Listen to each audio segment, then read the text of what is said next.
नई मुंबई के खारघर में एक दर्दनाक घटना ने पूरे शहर को हिलाकर रख दिया है। छोटे से विवाद के बाद शिव कुमार शर्मा की हत्या कर दी गई।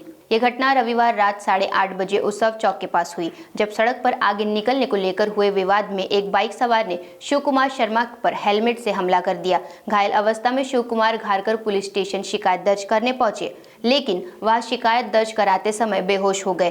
पुलिस ने तुरंत उन्हें अस्पताल पहुंचाया, जहां डॉक्टरों ने उन्हें मृत घोषित कर दिया। इस घटना से आक्रोशित हिंदू संगठनों ने खारघर पुलिस स्टेशन के बाहर धरना प्रदर्शन किया। इस प्रदर्शन का नेतृत्व विधायक प्रशांत ठाकुर ने किया और आरोपी की तत्काल गिरफ्तारी की मांग की। गेल्या रविवारी शिवकुमार शर्मा यांची जी हेल्मेट जोरजोरात मारून या ठिकाणी हत्या केली आणि या ठिकाणी जो एका धर्माचा इम्तिजाज जो या ठिकाणी कार्यक्रम होता, त्या ठिकाणावरून जे तिथे जमातीचे लोक निघाले, त्यातील एकाने जी हत्या केली हे स्पष्ट आहे। आणि हे असताना सुद्धा अजूनही तो आरोपी या ठिकाणी मिळत नाहीये। हे तर खरं या पोलिसांचं अपयश आहे की का त्यांना अजून तो आरोपी मिळत नाही।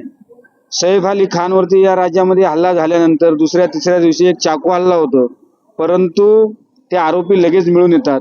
परंतु एक सर्वसामान्य या ठिकाणी जो हिंदू युवक आहे त्याच्यावर त्याची हत्या झाली आणि त्याचं जर आपण हत्येचं स्वरूप बघितलं असेल तर हेल्मेटने मारू म्हणजे त्याच्यामध्ये कुठल्याही प्रकारचं हत्यार, तीक्ष्ण हत्यार त्याच्यामध्ये वापरले गेलेलं नाही।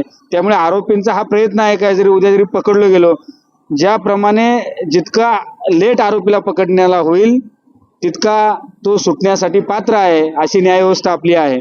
त्यामुळे त्याला पकडण्यास उशीर करणं, त्याने वापरलेला हत्यार म्हणजे ते हेल्मेट आहे, त्यामुळे त्याचाही जास्त काही म्हणजे पूर्णपणे तो आरोपी निर्दोष सुटावा असं काही प्रेशर स्थानिक पोलिसांवरती कुठल्या जमातीचा आहे का, या सगळ्या गोष्टींचा उहापोह गरजेचं आहे। आयोजकांवरती अजून FIR झालेला नाही, ट्रॅफिकचा कंट्रोल त्या सगळ्या जमातीने घेतला होता त्यांच्यावर अजून FIR झालेला नाही। त्यामुळे या हिंदू समाजाला आज हे धरणं आंदोलन शांततेत देण्याची वेळ या ठिकाणी आलेली आहे।